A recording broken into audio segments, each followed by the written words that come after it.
Começa agora o Xadrez Verbal.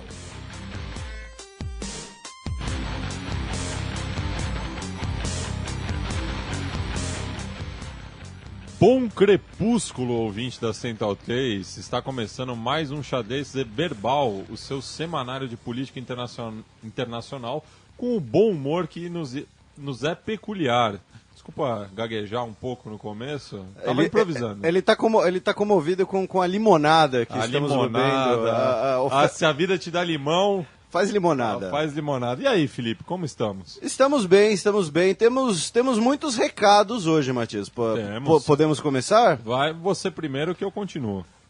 O Guilherme Santiago mandou um aviso no canal do YouTube, né? O que nós falamos na semana passada, né? Do Fidel ter dito que os Estados Unidos só voltaria a dialogar com Cuba se tivéssemos um papa latino-americano, os Estados Unidos um presidente negro. É considerado um hoax, um caos, é uma contação de história, parece que é uma história que aumentou com o tempo, um telefone sem fio. O Rolando Boldin deve ter contado isso. Entendeu? Então, né... Vou falar pra você uma prosa, um dedinho de prosa aqui. Fica aí o aviso, né, de que não é algo que tem uma prova documental, e fica aí nosso abraço pro Guilherme Santiago. O Guilherme Amati, também conhecido como Jovem Ponte, parabenizou o programa, mas fez uma correção. Ele diz que Dom Pedro II assumiu o trono com 14 anos, já que nasceu em dezembro de 1825 e o golpe foi dado em julho de 1840. E ele também faz um adendo, daí é uma provocação à minha pessoa, que a Sofia Coppola é sensacional. Pode ser como diretora, como atriz ela é péssima. Mas enfim, também tivemos comentários sobre Andy Garcia, mas agora não me lembro quem foi. Mandar um abraço também para Camila Medeiros, né? Talvez uma das nossas ouvintes mais novas no sentido cronológico, vai prestar vestibular para a medicina, mas ela gosta muito de história, né? Você consegue entender isso, Matias? Consigo. Entendeu? Mas enfim, ela quer prestar medicina, quer mexer nos presuntos, né? Precisamos desse tipo de gente. Mandar um abraço aí pro Rodrigo e pro Eric também, que mandaram e-mails cornetando o nosso menino Neymar sobre a grafia Mercosul, falando dos manuais de redação de jornais e tal. Enfim, respondi a eles por e-mail, mas mantenho aí que Mercosul é com maiúsculo, independente do que o manual da Folha diga. O manual da Folha vale dentro da porta da Folha para dentro. Assim como aqui na Central 3 nós podemos, né? O nome do Matias é grafado em mármore ao lado do nome de Adonis, porém isso não quer dizer que ele é um deus grego na acepção da palavra, até porque ele não é grego, ele finge que é gaúcho.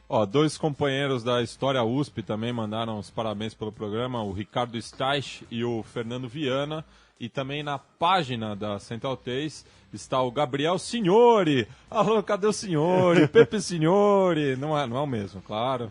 Até porque não era Gabriel, né? É só o mesmo sobrenome. Mas agradeço aí também os cumprimentos do Gabriel, do Paulo de Tarso Ramos e também do Luan Pimenta. E o Paulo de Tarso fez um pedido aqui também para falar sobre o Kurdistão libertário. A gente vai falar um pouquinho de Kurdistão hoje, não sei se é bem a abordagem que ele gostaria, né? E para encerrar aí essa primeira fase de recados, felizmente, né, ficou grandinha até, né? Temos bastante gente nos ouvindo porque, né, nos odiando, mas enfim, pedir um pedido de desculpas aí para quem acompanha o Xadrez Verbal como um todo, né? Lembrando que o Xadrez Verbal também é um canal no YouTube, também é um blog.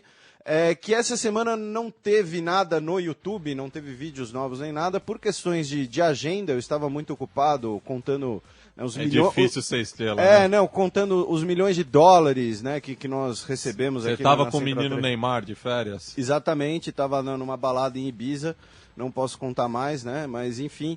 Então pedi aí desculpas, né, e aí, enfim, é isso, pedido de desculpas pela voz de conteúdo, vamos seguir. Então vamos abrir com o nosso primeiro giro de notícias.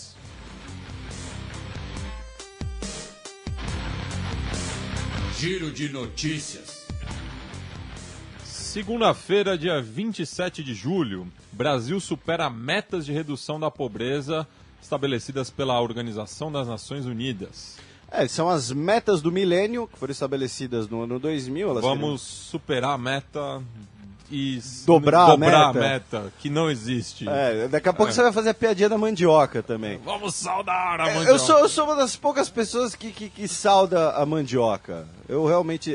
E além disso, lembrando que não é mandioca, é aipim. O nome é aipim.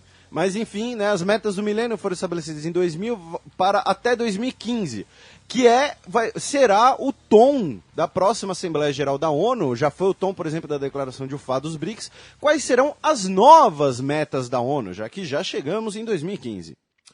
No mesmo dia, Bolsa Chinesa registra a maior queda diária em 8 anos. É o claque da Bolsa. Essa notícia está no mesmo dia, mas aqui no Brasil foi na terça-feira, né? Aquela coisa do fuso horário louco. Então, apenas aí para registrar, né, que a Bolsa Chinesa está quebrando e provavelmente se a Bolsa Chinesa quebrar, aí todo mundo... Aí sim os veículos da nossa tradicional imprensa vão ver o que é crise. Candidatos à presidência na Argentina prometem adotar políticas brasileiras. Aliás, só um parênteses, está um circo, viu, a candidatura lá na Argentina. Você que é o nosso correspondente argentino, fale mais, Matias, fale mais. Bem, a gente tem do lado o Maurício Macri, que é um André Sanches com grife, vamos dizer assim. Ele é o ex-presidente do Boca. Ex-presidente do Boca, atual chefe de governo de Buenos Aires, o equivalente ao prefeito. Também tem o Daniel Scioli, que é o braço direito da Cristina Kirchner, apesar dele ser maneta.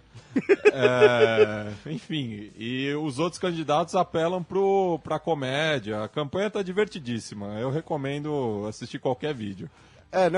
E é engraçado, né, que os dois candidatos sempre citam o Brasil e o Lula favoravelmente. Não é só uma coisa kirchnerista, né? O Lula tem essa boa imagem na Argentina mesmo, Matias? Você tem. O Lula é muito querido pelos argentinos, ele sempre vem puxar assunto, tem uma imagem muito positiva do Lula, mais do que a média dos brasileiros. Então, e aí um quer implantar uma coisa em relação a verbas para educação, outro quer estabelecer uma questão ali do Banco Central, enfim. Mas é interessante, né, porque o Brasil está com essa imagem, especialmente nos nossos vizinhos, né, de ser um país em crescimento, um país que está estável, em contraste com a Argentina, que está numa crise ferrada.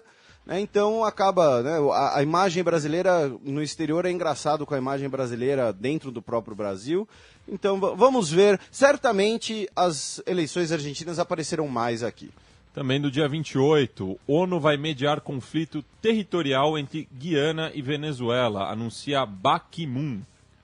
O conflito aí territorial venezuelano com a Guiana, o que você acha dele, Matias? Você que é o nosso consultor de América Latina, você que é o homem.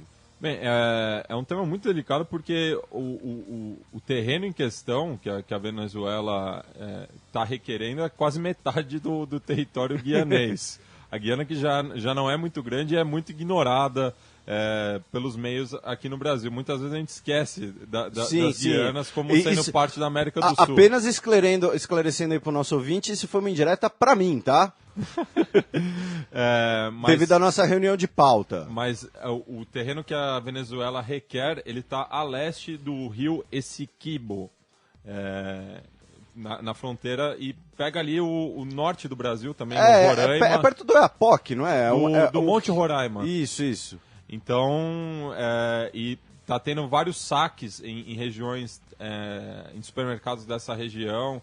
Está um conflito crescente entre venezuelanos e guianeses, xenofobia para tudo que é lado, enfim. E apenas aqui colocando para o nosso ouvinte, o que o Ban Ki-moon ofereceu foi uma comissão de bons ofícios, que na linguagem diplomática é o seguinte: olha, vamos sentar e conversar e vamos ver se nós achamos uma solução. É diferente, por exemplo, de uma arbitragem em que um terceiro cargo, um terceiro membro toma para si a responsabilidade e a decisão dele tem que ser aceita, e é diferente, por exemplo, de um litígio na Corte Internacional de Justiça, na CIJ, em Haia, que é para casos entre estados.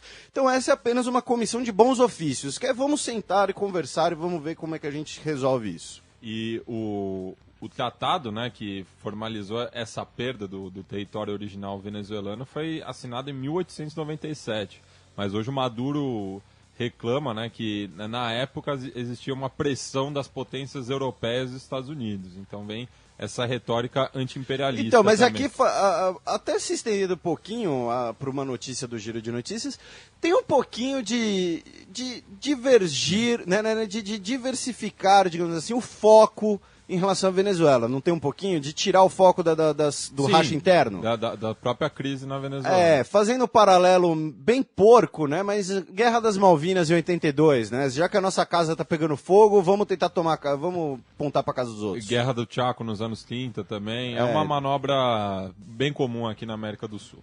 Então, segue o jogo. Vamos agora para a nossa coluna aberta.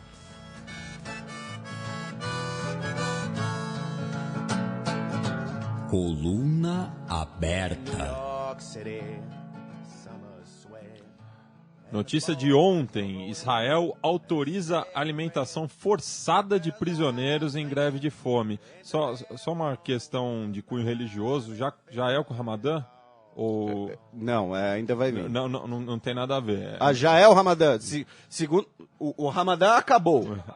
Segundo Chico Patti, nosso consultor teológico para assuntos judaicos muçulmanos, né, o nosso consultor teológico para assuntos cristãos é o Matias. Segundo Chico Patti, que para quem não sabe é o Il Padrino aqui da Central 3, o Ramadã já acabou. Já acabou. Então, obrigado aí pela consulta abraânica. Né, lembrando aqui que o nosso Chico Patti, Você come porco, Chico Patti? Você come? Você pode falar isso no ar? Chico Patti, ele gosta de joelho de porco, inclusive. Adoro joelho. Isso pode significar muita coisa. Chico, vamos deixar pra lá. Mas enfim, isso daí tá na coluna aberta, por quê? Porque, na verdade, nós vamos fazer um apanhado da confusão que está acontecendo em Israel. A gente falou pouco de Israel semana passada, então hoje vai ter muito Israel. É o que nós sempre dizemos aqui. Enquanto existir o Oriente Médio, existirá o programa do Xadrez Verbal, porque não vai faltar pauta. Mas primeiro, essa decisão, né, tomada pelo Parlamento de Israel, numa votação extremamente apertada, de 46 a 40, com quase outras 40 abstenções, autorizou a alimentação forçada de prisioneiros em greve de fome. Por quê? Porque um prisioneiro visto como terrorista pelo governo israelense, o Kader Adnan, militante da Jihad Islâmica, ele teve que ser libertado após fazer greve de fome de 56 dias.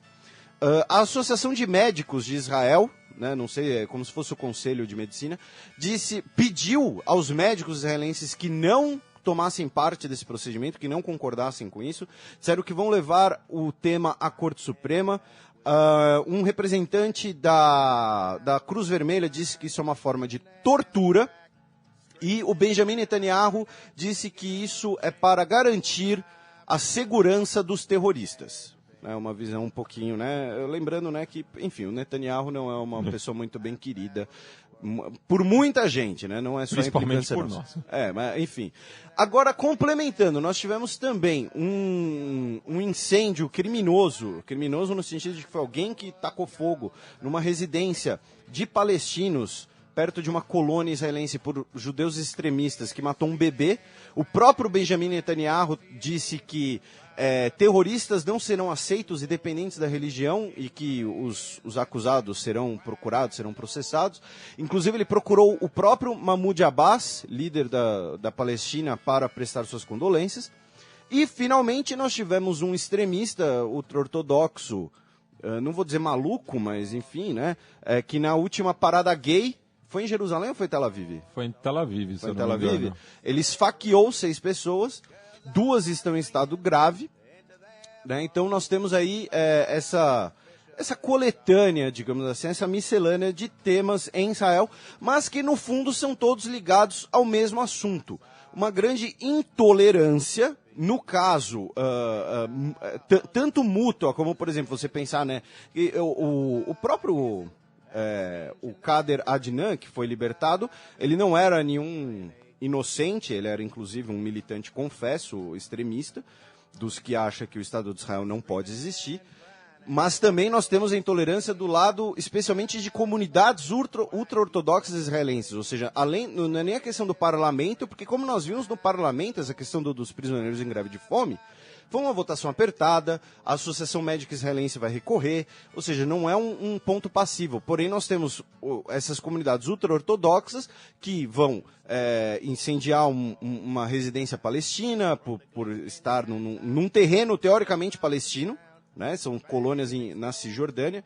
Teremos ultra-ortodoxos esfaqueando pessoas pela sua orientação sexual ou pelo apoio político às demandas de pessoas com outra orientação sexual.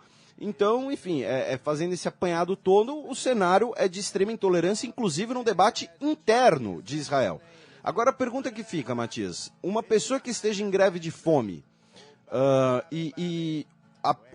a entidade que mantém essa pessoa sob sua jurisdição, que mantém essa pessoa presa, tem o direito, o dever, enfim, de impedir que essa pessoa use uma greve de fome como ferramenta política e sobre a justificativa de manter a saúde desse prisioneiro, alimentá-lo à revelia? Eu me lembro de uma campanha que o rapper estadunidense Mos Def, que inclusive ele mudou o nome depois para Yassin Bey, quando ele se converteu ao islamismo, ele mostrou uma campanha em relação aos prisioneiros muçulmanos em Guantánamo, que eles eram forçados a comer justamente durante o período do Ramadã. Não era daí nem uma questão de uma greve de fome, mas era uma questão religiosa e mesmo assim era uma imposição dos oficiais carcerários em Guantánamo e colocavam uma sonda. E naquela época isso fez bastante barulho. Imagino que agora também em Israel isso vai acontecer porque fere os direitos humanos, né?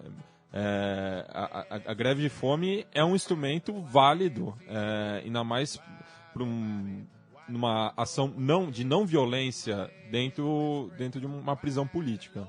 Tá, então você...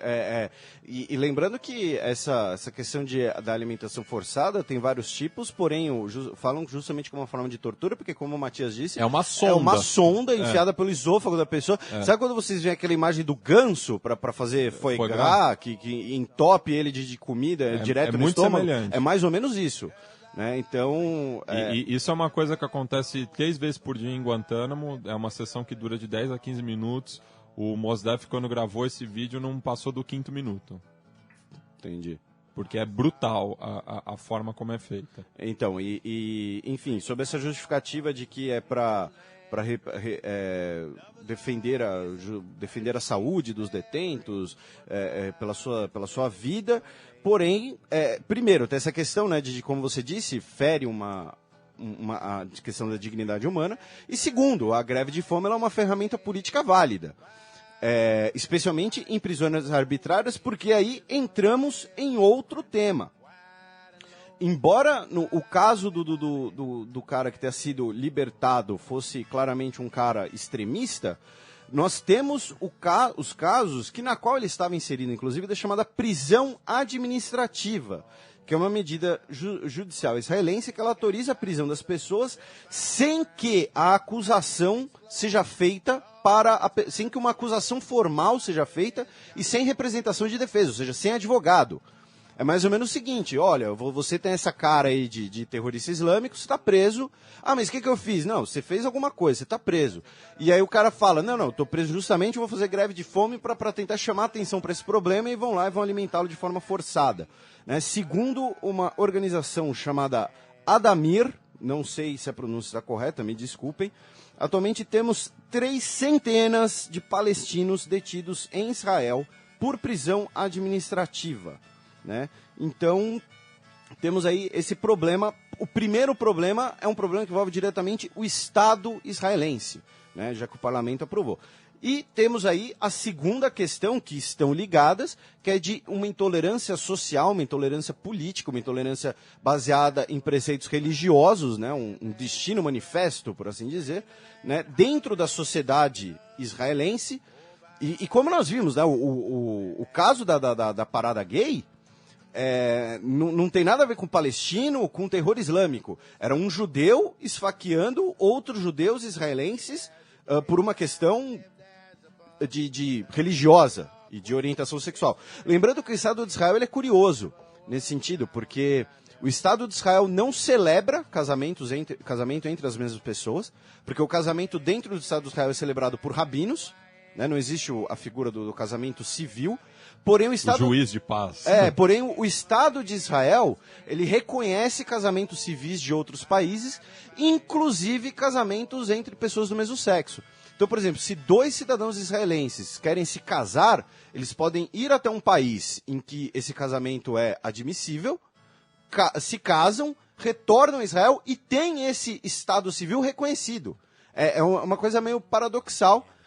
E então nós temos um maluco ultra-ortodoxo que vai lá e esfaqueia pessoas no meio da rua. Inclusive tem fotos do ataque aí na internet, caso o nosso ouvinte queira ver.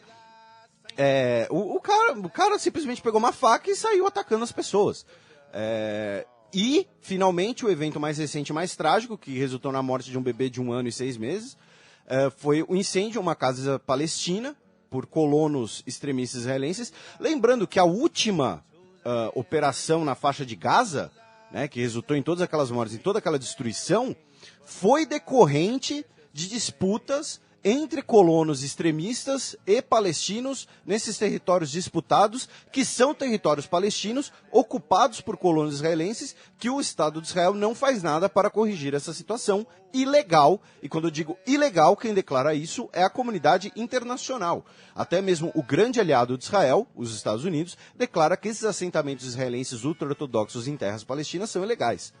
Então temos uma situação aí de intolerância interna também em Israel, o que não colabora nem um pouco para a situação e demonstra bastante o tipo de influência, aí, entrando um pouco de opinião, e aí vão nos chamar de parciais, de apaixonados, etc. Né? É decorrente, sim, da política de Benjamin Netanyahu, dos discursos inflamados que ele faz, da questão que ele coloca de uma disputa interna, de uma questão de destino manifesto, quase, né? Como nós vimos aqui no Xadrez Global Podcast, quando ele separou o Ministério de Relações Estrangeiras em 4. Então, é decorrente, sim, dos discursos e das ideias defendidas por Benjamin Netanyahu e seus discursos de ódio. Porque uma coisa é uma pessoa fazer discurso de ódio, sei lá, num palanque, aqui no centro de São Paulo, ali perto da Praça da República. Outra coisa é uma pessoa fazer discurso de ódio sendo líder de um Estado nacional. Bueno, vamos passar agora para a nossa sessão de efemérides. A semana na história. –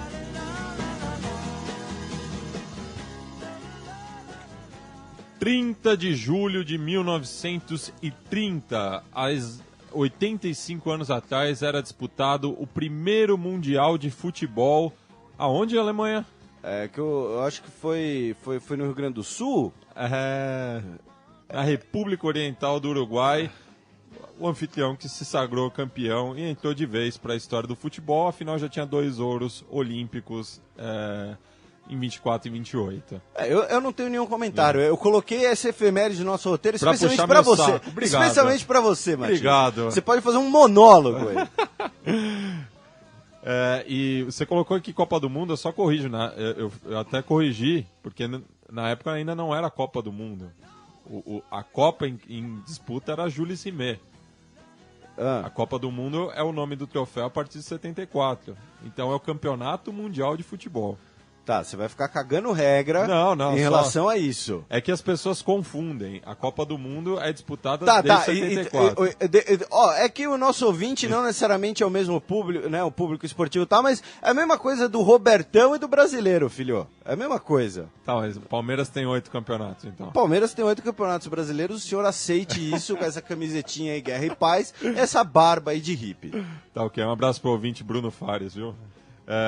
27 de julho de 1940, 75 anos atrás, estreava o Pernalonga. Pô, eu coloquei aqui intencionalmente um dos maiores símbolos culturais do século XX, entendeu? Tava ruim de efeméride essa semana, hein?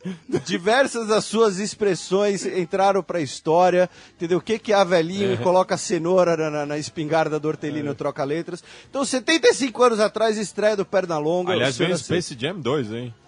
Com LeBron James, Com né? LeBron. Então, exatamente. O Pernalonga jogou basquete com o Michael Jordan. O que o senhor sente em relação ao Pernalonga é recalque, é inveja. Até o Bill Murray jogou futebol com o Michael Jordan. Ele jogou basquete com o Michael Jordan, com Charles Barkley, com Patrick Ewing. Não, era o espírito dele. Você não viu o filme?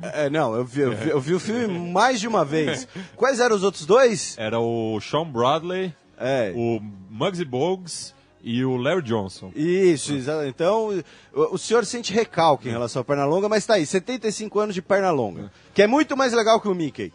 30 de julho de 1975, há 40 anos atrás, desaparecia o líder sindicalista Jimmy Hoffa. Então, já antecipando um pouquinho aí, depois eu vou repetir, né? Vai ser a dica aí do sétimo selo.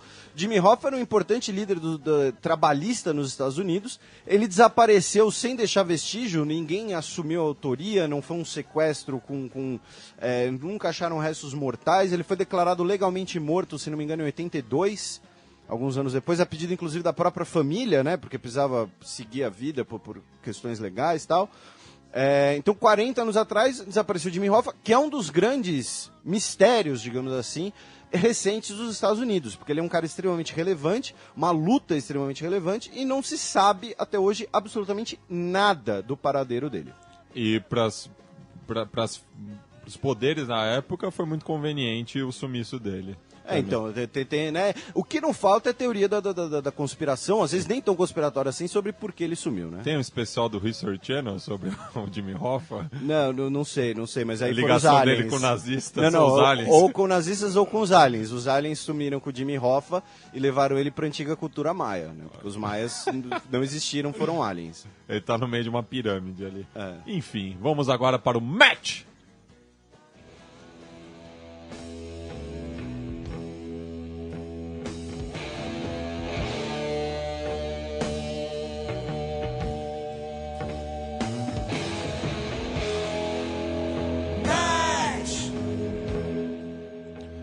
Eu vou ler aqui com as suas palavras, que está no roteiro que me foi enviado. No dia 29 de julho, na última quarta-feira, foi o fim da Obama Africa Tour. Exatamente, só os Rolling Stones podem fazer tour, é isso. Teve a tour do Premier Chinês, teve a tour do Papa, agora teve a tour do Obama. Né, que, assim, ele realmente, né... Um abraço para a vovó Obama. Um abraço para a vovó Obama, né? Ele foi para o Quênia, né, o estado da sua família, país da sua família, e depois foi para a Etiópia, né? E na Etiópia a sua visita foi dupla, por assim dizer, por isso que é bem um tour, né? Porque na Etiópia ele visitou tanto o governo etíope quanto a comunidade, a União Africana, né? A comunidade de todas as 54 nações africanas. Fazer aqui um balanço geral da visita do Obama, né? E aí depois você me diz o que você achou, meu caro Matias. O primeiro, né? Ele, segundo as palavras do Obama, ele foi pedir ao mundo que mudasse sua abordagem em relação à África. Ou seja, passasse a ver a África como parceiros globais e não como agentes minoritários na geração de riqueza, mas parceiros econômicos no combate às mudanças climáticas e no combate ao terrorismo também. Que essa é uma parceria entre Ocidente e África que exige reconhecimento, dignidade e respeito. E, de certa forma, isso é muito simbólico vir de um presidente negro americano, né? Que, inclusive, tem a sua nacionalidade aí disputada, né? Os mais conspiratórios dizem que ele é queniano, que a certidão de nascimento dele do Havaí é falsificada, etc. Inclusive, articulista brasileiro que se preocupa com a nacionalidade do Obama. Não. Tem muito brasileiro aí conservador que se preocupa com isso, né? Essa grande o Partido Republicano aqui no Brasil. Essa grande conspiração mundial esquerdista. Mas, enfim, foi a primeira vez que um presidente americano no cargo visitou tanto Quênia, quanto Etiópia, quanto fez um pronunciamento na União Africana. Né, os únicos o único que já tinha feito algumas dessas coisas recentemente foi o Bill Clinton, mas após a sua gestão, depois que ele virou um líder mundial em questões de direitos humanos, esse tipo de coisa. E você falou da questão do terrorismo, né? E chama a atenção que tanto o Quênia quanto a Etiópia fazem fronteira com a Somália, que é um dos países que tem a maior crise nesse sentido dentro da África, principalmente com os piratas somalis, Sim. que são mundialmente famosos. A Somália ela é declarada um failed state. E ela não é um dos poucos países na África que não tem embaixada americana. Sim, também. sim, porque não existe um Estado somálio hoje. Ela é declarada um Estado falho, numa tradução literal, numa tradução mais aproximada, é um Estado falido. Não existe hoje uma autoridade somali, não existe hoje um consenso social somali, então o que existe é uma miríade de lideranças locais, chefes militares, né? Inclusive, para quem já viu o filme Falcão Negro em Perigo, por exemplo, fala um pouquinho disso, que é baseado em uma história real, inclusive de quando a ONU decidiu fazer as operações chamadas peacemaking, o peace enforcement, né? Que é se envolver nos conflitos diretamente. Mas voltando aqui ao nosso querido Obama, né? E além disso também tem a questão da Nigéria, também, né? Da Nigéria e do Sudão do Sul. Tanto que na Etiópia ele teve um encontro com líderes do Sudão do Sul. Né? Ele teve uma série de encontros bilaterais enquanto esteve na África. Além dessa questão positiva para cima ideológica, temos três aspectos, digamos. O primeiro é o hard politics, que não podemos esquecer que hoje a África, a influência na África é disputada por União Europeia, ali na região do Mediterrâneo, e, especialmente na região central e no sul da África, é disputada por China e Estados Unidos. Né? A China hoje é o maior investidor na África, não é mais os Estados Unidos. A China hoje é o maior parceiro comercial da África. Os Estados Unidos perdendo constantemente essa abordagem, essa proximidade africana, essa vantagem na relação econômica africana, foi usar o seu imenso capital político. Né, porque a influência cultural, a influência social de uma visita no presidente dos Estados Unidos é muito maior, ainda mais considerando novamente um presidente negro. A terceira foi, como nós falamos, a questão do terrorismo, teve uma série de puxões de orelha, por assim dizer, de não tolerar o terrorismo, porque né, muitos governos africanos são coniventes, porque são facções internas em que o apoio é necessário para evitar uma guerra civil. Ele deu um puxão de orelha em relação a temas democráticos, falando que a democracia não pode ser interrompida na África, falando né, de que a experiência democrática ela é essencial para o desenvolvimento da África, né, dando um puxão de orelha aí nos diversos líderes autoritários, lembrando que ele falou para a União Africana, que reúne todos os líderes. E aí chega no último aspecto, que é um pouco da contradição, né, porque a Etiópia é um país autoritário, o presidente do Quênia é investigado pelo Tribunal Penal Internacional, que inclusive é a origem da polêmica que nós falamos no programa passado sobre a investigação do ditador do Chad. Dizem que essa perseguição do TPI ao presidente do Quênia é injusta, é imperialista, que ele teria usado de violência nas eleições e tal. E isso gerou, inclusive, muita crítica interna nos Estados Unidos, né? Por exemplo, acusando a viagem de ter gastado muitas cifras, né? Só o Força Aérea 1 foram $5 milhões de combustível, de operação e tal, para fazer essa viagem. Com cheques corporativos, né? Entendeu? Aí o que acontece? Presente para a vovó Obama. Você lembra quando o Bush veio em São Paulo? Sim. Por exemplo, o hotel em que o presidente for ficar, eles fecham o hotel inteiro. Né, para o serviço secreto, para a equipe, e para ninguém chegar perto. Então, as viagens do presidente dos Estados Unidos, elas são sempre bem dispendiosas. E aí, obviamente, a oposição interna nos Estados Unidos aproveitou a situação para fazer... O país nessa crise e o cara jantando. Mas, enfim, então, fazendo um balanço geral da visita do Obama ao continente africano, ele falou muito de corrupção, de democracia, de representações diplomáticas, de terrorismo, né, uma agenda mais política, porém com interesses econômicos também por trás, um grande simbolismo com essa aproximação com a União Africana, que cada vez mais tenta um discurso de, não vou dizer separação, mas de que a África ainda sofre muitas intervenções, e também essa disputa com a China. O que você acha disso tudo, meu caro Matias? Eu acho que, eu não sei se tem a ver com a visita do Obama, eu vou puxar novamente para a área esportiva, mas ontem a NBA anunciou que vai realizar a primeira partida na África, e vai ser uma seleção africana quanto uma seleção do resto do mundo. E a seleção africana vai ter tantos jogadores nascidos no continente ou filhos, né? Descendentes. Diretos, no caso. Então vai ser capitaneada pelo Lu Deng, que é nascido no Sudão do Sul, inclusive. Foi bem pequeno para o Reino Unido. Isso. O Yannis Antetokounmpo, que é filho de nigerianos, nascido na Grécia.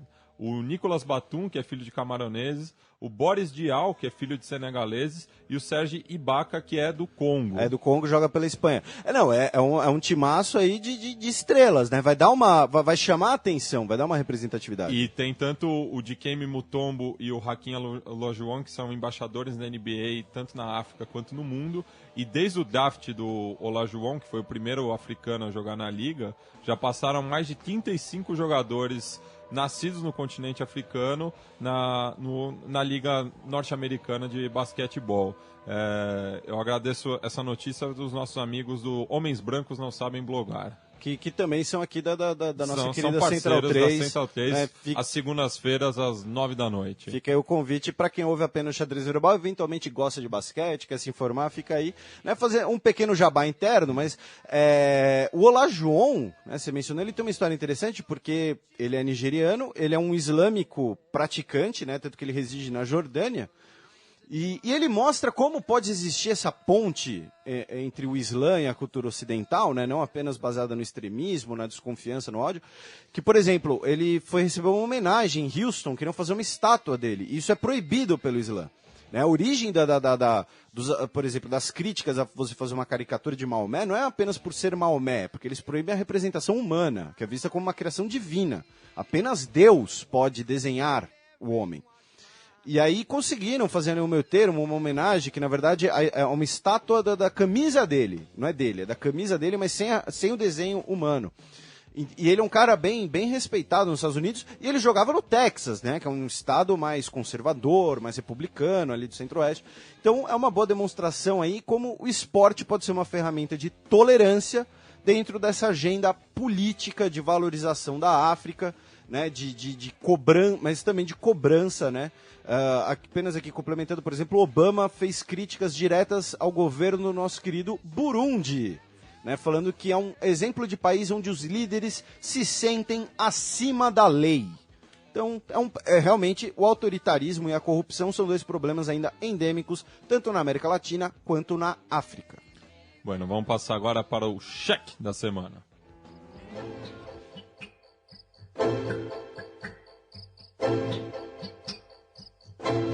Cheque.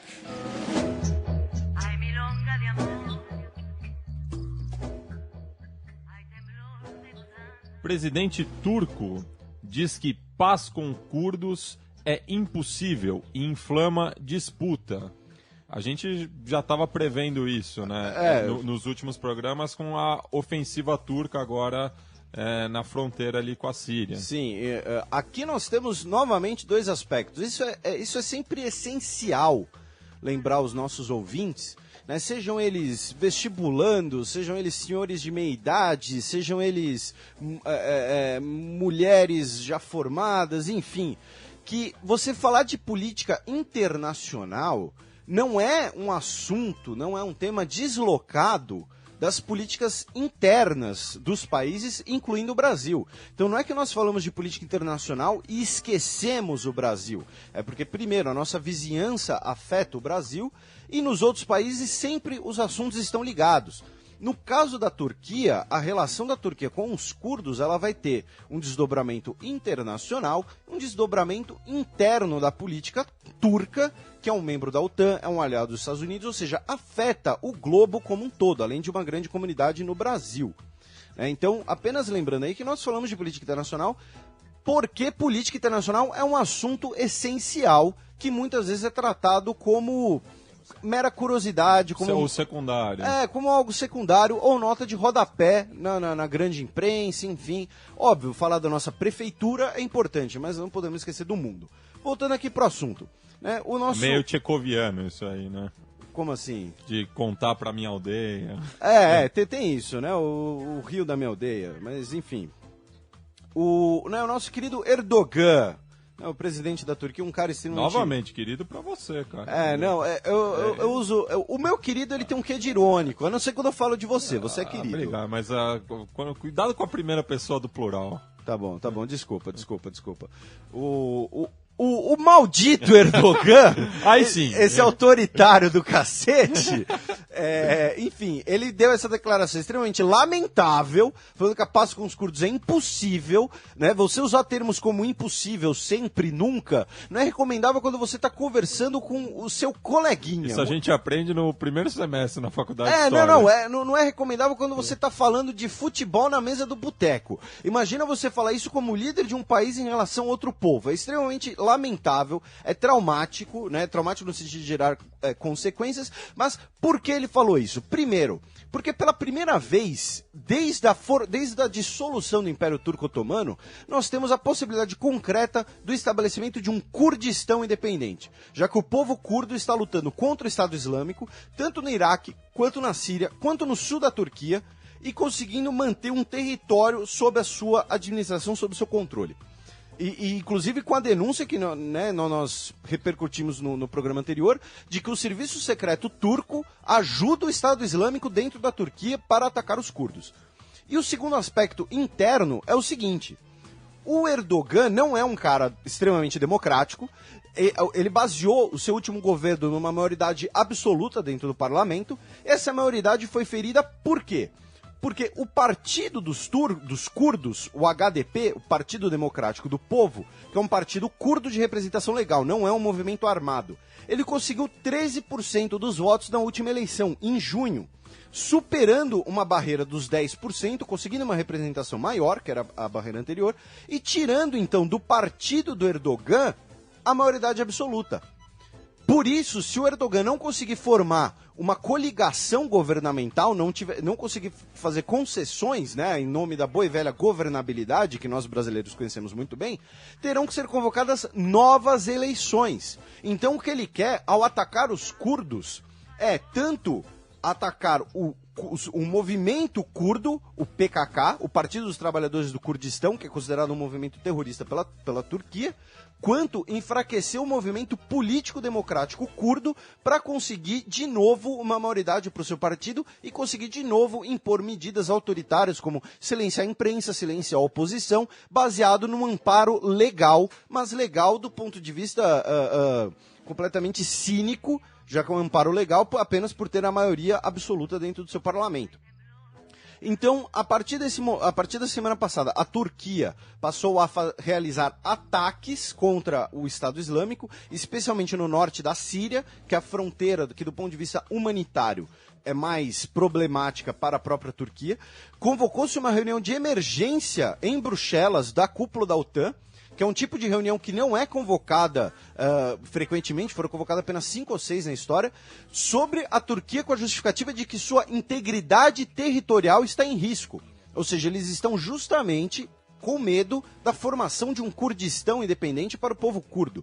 E, dentro desses ataques aéreos realizados pela Turquia contra o Estado Islâmico, eles também atacaram posições do PKK, do alto governo curdo, dos movimentos curdos, inclusive movimentos armados, que, vamos lembrar, lutam contra o Estado Islâmico desde a sua gênese. A linha de frente contra o Estado Islâmico nunca foi a Turquia, os Estados Unidos ou a Arábia Saudita. A primeira linha de frente contra o Estado Islâmico, contra os malucos do Estado Islâmico, foram sempre os curdos, cuja única demanda é terem um país para si, que é a mesma demanda, por exemplo, de Israel, que é totalmente legítima, é a mesma demanda dos curdos, é uma demanda legítima, ponto final. Então, enfim, eu estou exaltado, meu discurso está quase passional. Complementa aí, Matias, por favor. Eu faço as minhas palavras, não tenho que agregar. Pô, assim você me derruba, criatura. Eu derrubo o rei, então. Não, enfim, derrubou o rei. Mas então, assim, apenas para deixar claro, existe nesse movimento do Erdogan, do governo turco, de atacar o Estado Islâmico apenas agora, lembrando que a enxurrada de o grande movimento de refugiados sírios para a fronteira turca vem desde 2013, desde o final de 2013. Mas eles passaram a atacar agora por quê? Convenientemente, para colocar os curdos como também inimigos, para tentar diminuir a representatividade do partido curdo interno ao jogo eleitoral e político da Turquia. E, atrás de tudo isso, os Estados Unidos apoiaram esse tipo de ação. Porém, lembrando, os governos dos Estados Unidos disse que a Turquia tem que estar comprometida a dialogar com os curdos por autonomia. Como é que vai ter diálogo por autonomia se o líder do país fala que uma paz é impossível? Mas enfim, a minha parte é essa. Vamos passar agora para o nosso segundo giro de notícias.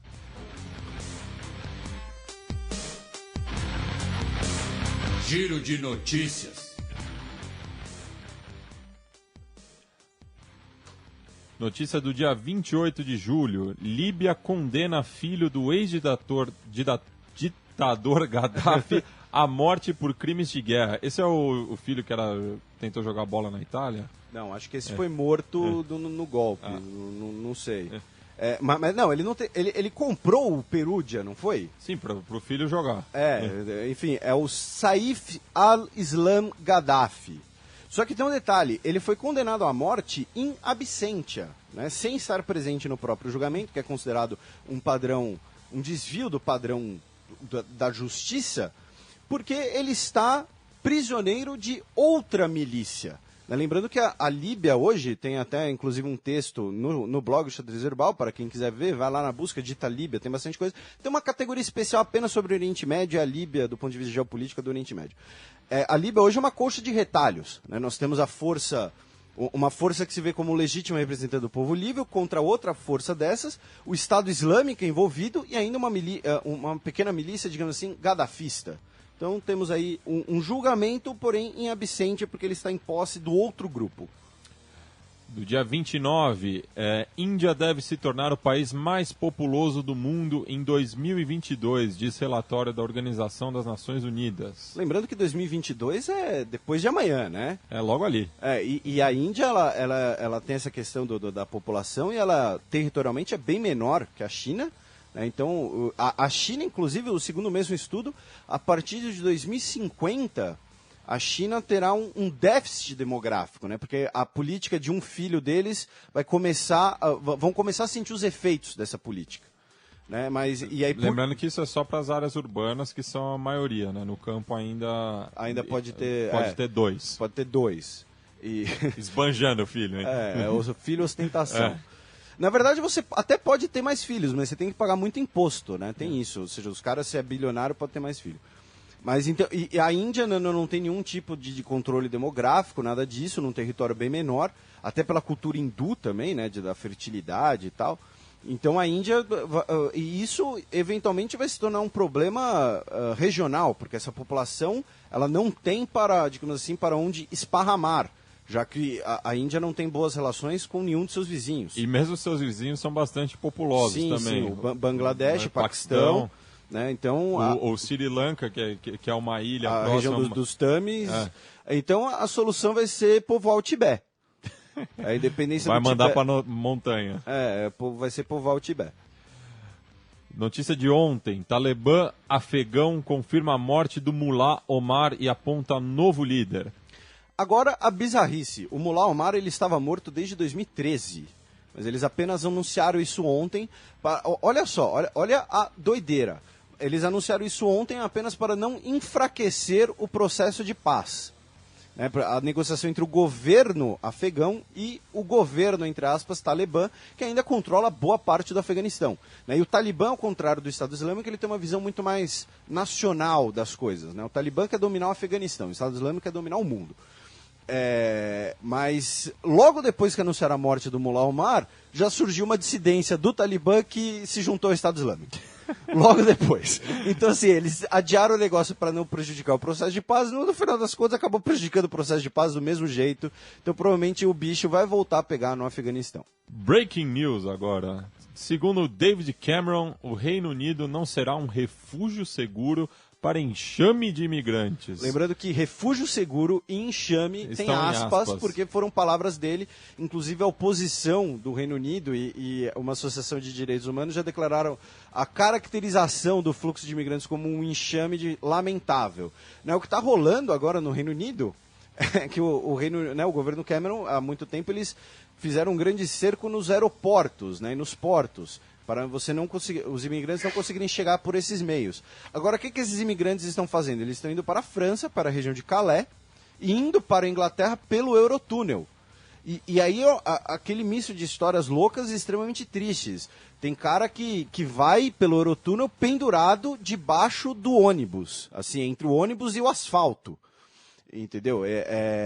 E aí tem uma série, centenas, enfim, milhares de imigrantes na região de Calais esperando brechas no Eurotúnel para conseguirem ir para a Inglaterra. E a Inglaterra simplesmente montou uma grande barricada na saída inglesa do Eurotúnel. E aí colocando que eles querem vir para o Reino Unido, porque o Reino Unido é um país próspero, econômico, porém, esses imigrantes podem ameaçar essa prosperidade econômica, né? Então, colocando que o Reino Unido não será um refúgio seguro, que novamente é uma frase não muito recomendável aí do membro menos louvável da família Cameron, que nos deu o Exterminador do Futuro.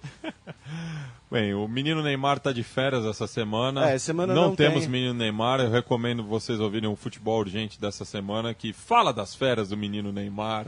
Abraço, menino Neymar. Nós te amamos. Então vamos passar para os peões da semana.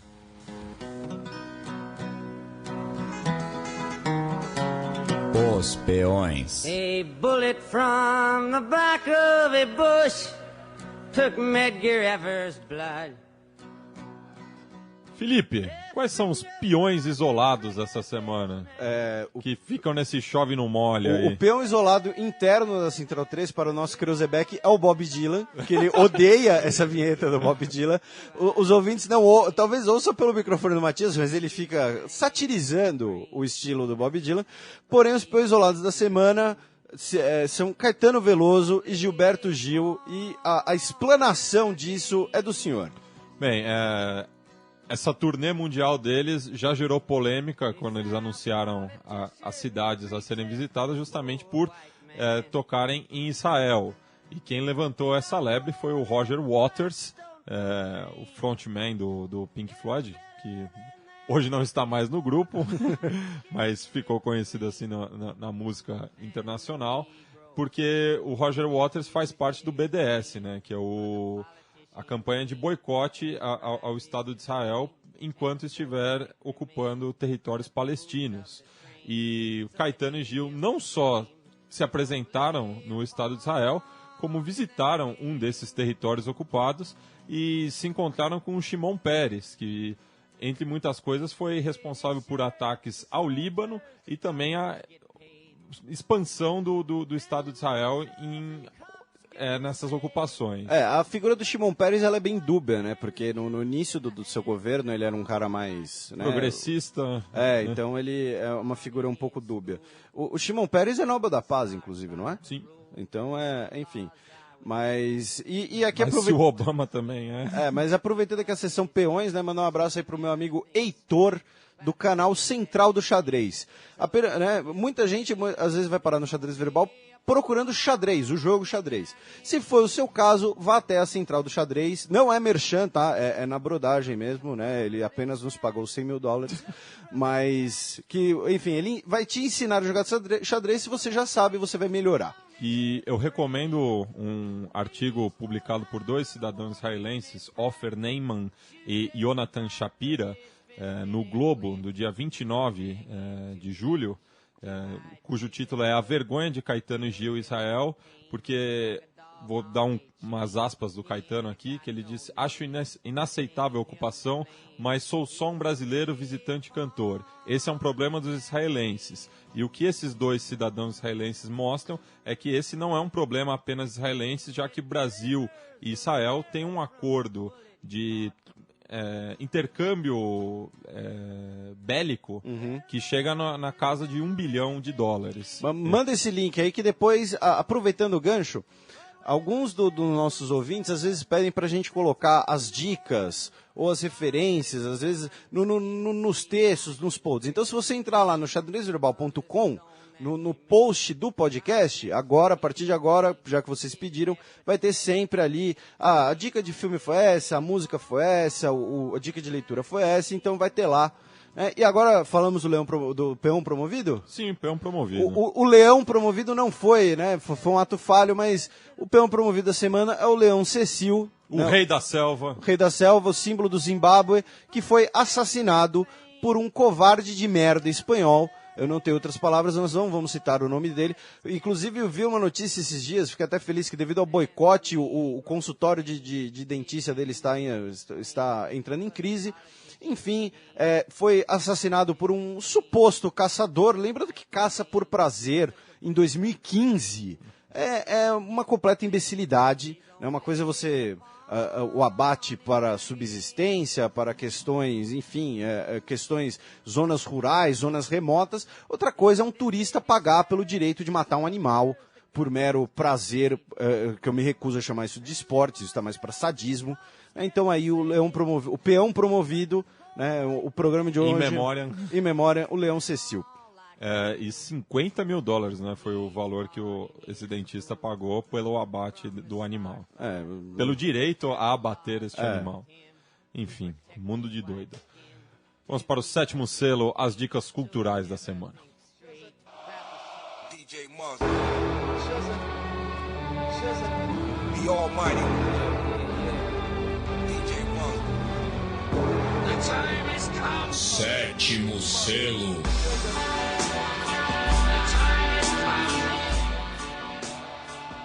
Felipe, você já adiantou a sua dica cultural ao longo do programa, então reforce-a para o nosso ouvinte. O filme Hoffa, com Jack Nicholson, que conta a história de Jimmy Hoffa, né, e seu desaparecimento. Enfim, né, repetindo, no Xadrez Verbal vai estar lá o link do IMDb, porém é um filme fácil de achar, um filme extremamente conhecido, premiado, né, tem o Jack Nicholson no papel título, inclusive porque ele ficou fisicamente bem parecido com Jimmy Hoffa, então minha dica é essa, Hoffa, com Jack Nicholson. E foi inclusive muita gente disse que ele ainda carregava alguns vícios do Coringa, que ele tinha interpretado nessa adaptação. É o Coringa sindicalista. O Coringa sindicalista. A minha dica também é cinematográfica. No caso, é o 10º Festival de Cinema Latino-Americano de São Paulo. Sempre uma boa pedida aí para o final de julho. Muitos filmes de diferentes países em grandes salas aqui de São Paulo. Você pode entrar lá no site www.festlatinosp.com.br, tá a programação completa. E se você é desses que segue o conselho de Osmar Santos, que pênalti, boca livre, só tonto perde, amanhã vai ter uma festa no Memorial com open bar. É só chegar. Considerações finais, Felipe? Apenas lembrando aí, né, repetindo o nosso voto de agradecimentos aí para todos os nossos ouvintes, né? A audiência, felizmente, tem apenas crescido, isso é muito bom. E várias faixas etárias, várias ocupações, né? Agora nós temos até advogado nos representando. Então, mandar aí um abraço para todo mundo. Lembrar que se vocês quiserem entrar em contato com o programa, tem o blog da Central 3, tem o blog do Xadrez Verbal. Mas é Twitter, Instagram, tem página no Facebook, tem o e-mail, Xadrez Verbal, tudo junto, xadrez com x, @gmail.com. E lembrando aí novamente, desculpem por não ter tido conteúdo no YouTube essa semana. E aí, para ajudar essa defasagem aí, se vocês puderem dar aquela compartilhada, aquela divulgada no canal no YouTube, do blog, do podcast, de tudo, eu fico muito agradecido. Sintam-se abraçados. E a gente vai encerrar o programa, né? Já que o quadro cultural nosso é o 7º selo. 7º selo me lembra o selo, enfim. Selo postal. O selo postal, que é o tema da trama do filme Nove Rainhas, um filme argentino muito bom. E a gente vai terminar o programa com a mesma música de encerramento do filme. No caso, estamos falando de Rita Pavone com Il Ballo de Matone.